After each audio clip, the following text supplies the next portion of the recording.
Assalamualaikum warahmatullahi wabarakatuh. Selamat bertemu kembali dengan Bu Titi dalam pelajaran Sejarah Indonesia kelas 11.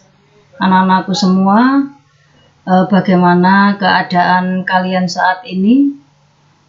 Semoga kalian dalam keadaan sehat walafiat, tak kurang suatu apa, dan selalu dalam lindungan Allah Subhanahu wa Ta'ala. Pesannya Bu Titi, jaga kesehatan, tetap taati prokes untuk kesehatan dan keselamatan kita bersama. Baiklah anak-anakku, untuk pelajaran sejarah Indonesia kelas 11 ini, nanti kita akan belajar 10 KD, 5 KD-nya akan Ibu berikan di semester 1. Sedangkan yang 5 KD-nya nanti akan kita pelajari di semester genap. Nah, anak-anakku semua, untuk KD yang pertama yaitu KD 3.1 ini adalah penjajahan bangsa Eropa di Indonesia. Sebelum kita belajar ke materinya, mari kita pelajari dulu KD-nya dulu atau kompetensi dasarnya terlebih dahulu. Untuk KD 3.1 ini adalah KD pengetahuan anak-anak, menganalisis proses masuk dan perkembangan penjajahan bangsa Eropa, yaitu Portugis, Spanyol, Belanda, Inggris ke Indonesia. Nah, dalam ranah ini, menganalisis ini, kalian tidak hanya mampu menjelaskan atau menyebutkan, tetapi kalian harus mampu membandingkan antara penjajahan bangsa yang satu dengan penjajahan bangsa yang lain. Jadi untuk pendalaman materinya makin dalam. Untuk KD keterampilan yaitu KD 4.1 ini adalah mengolah informasi tentang proses masuk dan perkembangan penjajahan bangsa Eropa, yaitu Portugis, Spanyol, Belanda, Inggris ke Indonesia, dan menyajikannya dalam bentuk cerita sejarah. Jadi, dalam KD keterampilan ini, kalian harus bisa merekonstruksi atau menyusun cerita sejarah berdasarkan dengan fakta-fakta atau bukti-bukti sejarah tentang perkembangan penjajahan bangsa Eropa di Indonesia. Sedangkan tujuan pembelajarannya adalah setelah kegiatan pembelajaran ini diharapkan Anda dapat menyimpulkan proses masuknya bangsa Eropa ke Indonesia serta membuat laporan tertulis tentang proses masuknya bangsa Eropa ke Indonesia. Nah, dalam KD ini nanti ada penilaian KD dan ada penugasan. Baiklah anak-anakku semua, perhatikan peta konsepnya terlebih dahulu sebelum kita membahas materinya. Untuk penjajahan bangsa Eropa di Indonesia ini diawali dengan adanya penjelajahan samudra. Nah, penjelajahan samudra ini kemudian menyebabkan masuknya bangsa Barat ke Indonesia. Jadi penjelajahan samudra menyebabkan masuknya bangsa Barat ke Indonesia. Sebenarnya tidak hanya di Indonesia saja, tetapi juga di Asia dan Afrika. Oleh karena kekayaan alam di Indonesia ini melimpah, ya, banyak komoditas barang-barang yang laku di pasaran internasional atau di pasaran Eropa sana, sehingga mereka lama-lama menginginkan mendirikan koloni di Indonesia. Dan mulailah yang disebut dengan praktek kolonialisme dan imperialisme di Indonesia. Untuk penjelajahan samudra ini, di sini ada semboyan 3G anak-anak, yaitu ada gold, glory, dan gospel. Untuk gold ini artinya emas, identik dengan kekayaan. Jadi penjelajahan samudra ini ditujukan juga untuk mencari kekayaan di daerah jajahan. Kemudian glory ini artinya kejayaan, di mana suatu negara dikatakan jaya apabila mereka memiliki daerah koloni yang banyak, maka berlomba-lomba mereka mencari daerah koloni yang banyak. Kemudian yang ketiga adalah gospel, artinya menyebarkan agama. Sedangkan negara penganut negara yang melaksanakan semboyan ini dikenal dengan sebutan imperialisme kuno. Negara itu adalah atau pelopornya adalah Portugis, Spanyol, dan Belanda.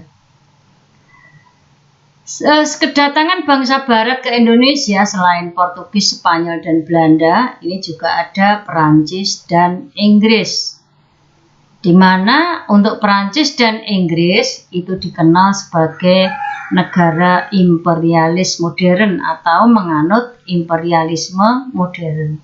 Perbedaannya adalah kalau imperialisme modern ini adalah daerah jajahan ini diusahakan untuk bisa maju sehingga daya belinya menjadi naik. Kalau daya beli daerah koloninya naik, diharapkan mereka akan banyak membeli barang-barang industri Inggris. Jadi, kalau negara koloni itu maju, daya belinya itu naik atau meningkat, diharapkan mereka akan bisa, atau rakyat di daerah koloni ini akan bisa membeli barang-barang hasil industri Inggris. Demikian peta konsepnya anak-anak.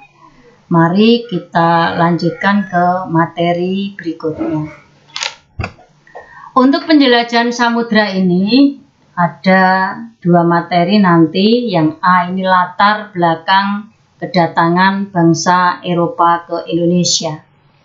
Nah, untuk latar belakang kedatangan bangsa Eropa ke Indonesia ini ada 3. Yang pertama, runtuhnya Kekaisaran Romawi. Yang kedua, Perang Salib. Dan yang ketiga adalah jatuhnya Konstantinopel ke tangan Turki Utsmani. Mari satu-satu kita pelajari anak-anakku. Tetap semangat ya. Yang pertama, runtuhnya Kekaisaran Romawi ini adalah pada tahun 476 Masehi, berakibat pada kemunduran jaringan perdagangan antara Asia dengan Eropa yang mengakibatkan kehidupan wilayah tersebut semakin merosot. Nah, jadi di sini pada awal abad Masehi ini sebenarnya sudah nampak bahwa Eropa ini mengalami kemunduran di bidang perdagangan. Nah, zaman kemunduran ini disebut dengan istilah zaman kegelapan anak-anak atau Dark Age, dan membuat tatanan hidup bangsa-bangsa Eropa ini menjadi kacau karena kemunduran perdagangan tadi. Kemudian latar belakang yang kedua adalah adanya Perang Salib atau Perang Suci. Nah, Perang Salib ini merupakan perang yang melibatkan masyarakat dari Eropa melawan Turki dan orang-orang Arab. Nah, orang-orang Kristen menyebut ini adalah Perang Salib karena orang Eropa menyebut ini adalah Perang Salib karena mayoritas penduduknya beragama Kristen. Sedangkan orang-orang Muslim menyebut ini adalah Perang Suci. Nah, perang ini berlangsung selama 200 tahun dan terbagi menjadi 7 periode. Disebabkan karena perebutan kota Yerusalem, maka tidak heran bahwa kota Yerusalem ini sampai sekarang masih bertikai. Apalagi setelah lahirnya negara Israel. Kemudian latar belakang kedatangan bangsa Eropa yang ketiga adalah jatuhnya Konstantinopel ke tangan Turki Utsmani. Dengan jatuhnya Konstantinopel ke tangan Turki Utsmani ini menyebabkan terputusnya akses orang-orang Eropa di pusat perdagangan ini. Jadi Konstantinopel itu merupakan pusat perdagangan di Eropa pada saat itu, sehingga orang-orang Eropa atau pedagang-pedagang Eropa ini tidak lagi bisa menemukan barang dagangannya di Konstantinopel atau tidak bisa mendapatkan. Kalau toh bisa mendapatkan, harganya sudah terlalu tinggi di situ. Kalau pedagang mendapatkan barang dengan harga yang tinggi, dia akan kesulitan untuk menjual lagi atau untuk mencari keuntungan lagi. Nah, ini kemudian menyebabkan akhirnya bangsa Eropa berdatangan ke Indonesia.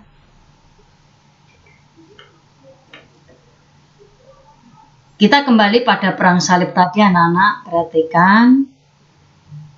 Apa toh yang menjadi penyebab munculnya perang salib?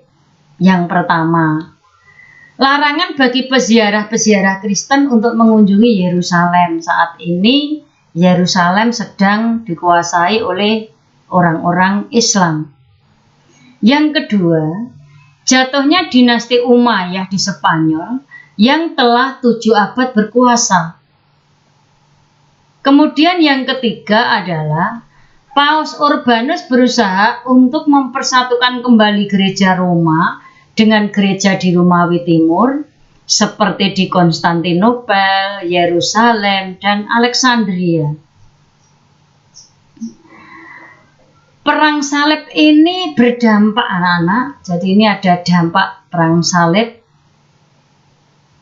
Dengan perang salib menyebabkan akhirnya jalur perdagangan Eropa dan Timur Tengah menjadi terputus. Apalagi dengan dikuasainya Konstantinopel. Maka para pedagang Eropa mulai mencari jalan lain untuk mendapatkan rempah-rempah secara langsung. Karena Konstantinopel sudah dikuasai oleh orang-orang pedagang Islam, maka akhirnya pedagang Eropa mencari jalan. Nah, di sini kan rempah-rempahnya biasanya juga dari Indonesia, ya, di Konstantinopel. Maka para pedagang Eropa ini mulai mencari jalan lain untuk mendapatkan rempah-rempah secara langsung atau dari daerah asalnya. Yang kedua, bangsa Eropa mulai mengetahui kelemahan dan ketertinggalan mereka dari orang-orang Islam dan Timur, sehingga mereka mencoba untuk mengejar ketertinggalan itu dengan mengembangkan ilmu pengetahuan dan teknologi atau iptek secara besar-besaran. Nah, ini agar orang Eropa tidak kalah kalau dengan orang Islam. Dengan upaya ini akhirnya berkembang pesatlah iptek di Eropa. Yang ketiga, adanya motif balas dendam di kalangan orang-orang Kristen terhadap Muslim karena kekalahannya dalam peperangan di dunia timur dalam rangka menguasai jalur perdagangan. Ini dampak yang terjadi setelah terjadi atau munculnya perang salib. Anak-anakku semua masih semangat? Kita lanjut sekarang materinya. Kalau yang A tadi latar belakang masuknya atau datangnya bangsa barat ke Indonesia, yang B ini adalah faktor yang mendorong penjelajahan samudra. Apa yang mendorong bangsa-bangsa Eropa melakukan penjelajahan samudra? Ini ada 9 di sini. Mari kita pelajari, kita pahami dengan baik, anak-anak. Faktor pendorong yang pertama adalah adanya semangat penaklukan atau reconquista. Ini semangatnya orang-orang Eropa untuk menaklukkan orang-orang yang beragama Islam. Yang kedua adalah jatuhnya Konstantinopel, ibu kota imperium, ke tangan dinasti Utsmani Turki. Ini menyebabkan bangsa Eropa kemudian mencari daerah langsung sumber rempah-rempah, karena barang-barang dagangan sudah tidak mereka dapatkan di Konstantinopel. Nah, ini di bawah ini ada ilustrasi gambar petanya. Jalur penjelajahan samudra untuk mencari sumber utama penghasil rempah-rempah ini. Orang-orang Eropa ini melalui jalan menyusuri samudra, langsung lewat Tanjung Pengharapan, kemudian sampai di India, dan kemudian berikutnya sampai di Malaka. Nah, dari Malaka ini kemudian masuk ke Indonesia. Yang ketiga adalah adanya keinginan untuk mengetahui lebih jauh mengenai rahasia alam semesta, keadaan geografi, dan bangsa-bangsa yang tinggal di belahan bumi lain. Ini adalah semangat berpetualang. Jadi ada keinginan untuk mengetahui bangsa-bangsa yang tinggal di belahan bumi lain. Selanjutnya adalah adanya keinginan untuk mendapatkan rempah-rempah langsung dari daerah asalnya, agar mereka bisa mendapatkan keuntungan yang lebih besar. Karena jelas kalau rempah-rempah ini langsung didapatkan dari asal penghasil rempah-rempah, ini jelas harganya lebih murah dan mereka akan mendapatkan keuntungan yang lebih besar. Berikutnya yang menginspirasi bangsa Eropa untuk melakukan penjelajahan samudra, ini ada kisah perjalanan Marco Polo tahun 1254 sampai 1324. Marco Polo adalah seorang pedagang dari Venesia, Italia, yang melakukan perjalanan ke Cina. Kisah perjalanannya dituangkan dalam sebuah buku, yaitu Book of Various Experience. Marco Polo juga menceritakan mengenai dalam perjalanannya itu ia singgah di Indonesia, yaitu menceritakan tentang keadaan kerajaan Pajajaran. Rupanya perjalanan Marco Polo ini menginspirasi bangsa-bangsa Eropa untuk melakukan penjelajahan samudra. Kemudian berikutnya adalah ingin memperoleh keuntungan atau kekayaan yang sebanyak-banyaknya. Ini adalah jiwa pedagang, bahwa jiwa pedagang atau tujuan di dalam perdagangan itu adalah mencari keuntungan atau kekayaan. Yang ketujuh, ingin membuktikan teori Kopernikus yang didukung oleh Galileo Galilei bahwa bumi itu bulat. Jadi begini, kalau seseorang berlayar dari titik tertentu, berlayar terus, nanti akan kembali di titik itu lagi. Ini adalah bukti bahwa bumi itu bulat. Yang kedelapan, semangat 3G anak-anak yang di depan tadi sudah Ibu sampaikan. G yang pertama adalah goal, G yang kedua glory, dan yang ketiga adalah gospel. Artinya goal ini adalah emas. Mereka punya keinginan untuk mencari kekayaan. Glory-nya adalah kejayaan, ini mencari daerah koloni yang banyak. Dan gospel ini adalah penyebaran agama Nasrani. Untuk yang terakhir adalah kemajuan bidang iptek. Ini mendukung sekali adanya penjelajahan samudra karena ditemukannya mesin uap pada revolusi industri, menyebabkan akhirnya terdapat teknologi pembuatan kapal besar. Dengan kapal besar ini mereka bisa mengangkut barang dagangan terutama rempah-rempah yang lebih banyak, sehingga hasilnya akan lebih banyak juga. Selain itu juga ditemukannya navigasi kompas, sehingga ini tidak mengkhawatirkan kalau dalam pelayaran di samudra karena sudah ada alat penunjuk arahnya, yaitu kompas. Demikian faktor yang mendorong terjadinya penjelajahan samudra. Baiklah anak-anakku semua, mari kita buat kesimpulan dari pembelajaran awal sampai yang terakhir tadi. Kita simpulkan dulu. Yang pertama, zaman kemunduran Eropa ini terjadi setelah runtuhnya Kekaisaran Romawi.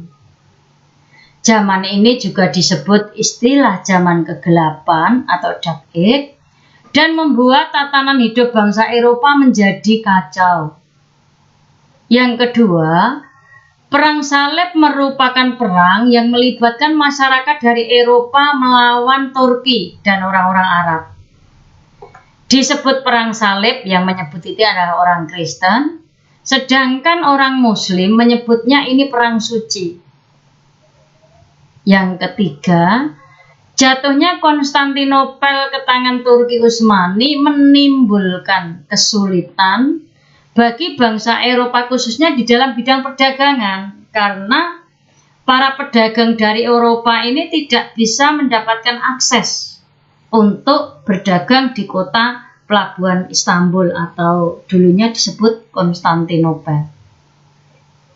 Kesimpulan yang terakhir adalah penjelajahan samudra yang dilakukan oleh bangsa Eropa itu merupakan upaya bangsa Eropa untuk menemukan jalan ke Asia yang pada awalnya bertujuan untuk mendapatkan barang-barang dagangan yang mereka butuhkan di Asia. Ini adalah kesimpulan dari pembelajaran pada saat ini, anak-anakku semua. Jangan lupa untuk memperdalam materinya. Silahkan membaca modul Sejarah Indonesia kelas 11 yang sudah Ibu upload di Google Classroom. Sesuaikan materi dengan KD-nya. Ini kalian bukannya nanti KD 3.1. Karena tadi Ibu hanya menyampaikan secara garis besar, karena KBM daring masa pandemi ini tidak seperti KBM tatap muka, anak-anak. Kalian yang harus aktif mencari sumber-sumber sendiri, mencari literasi sendiri, sehingga kalian bisa memperdalam materi dengan baik. Selain itu, kalian juga bisa mencari sumber lain seperti membuka YouTube yang lain atau membaca artikel-artikel sejarah sesuai dengan materi ini. Baiklah, ikuti materi berikutnya, yaitu kedatangan bangsa Eropa ke Indonesia untuk minggu depan. Jangan lupa like, subscribe, dan komennya di YouTube channel Titik Kusmiati. Semoga kesuksesan selalu menyertai kita semua. Amin. Akhir kata, wassalamualaikum warahmatullahi wabarakatuh.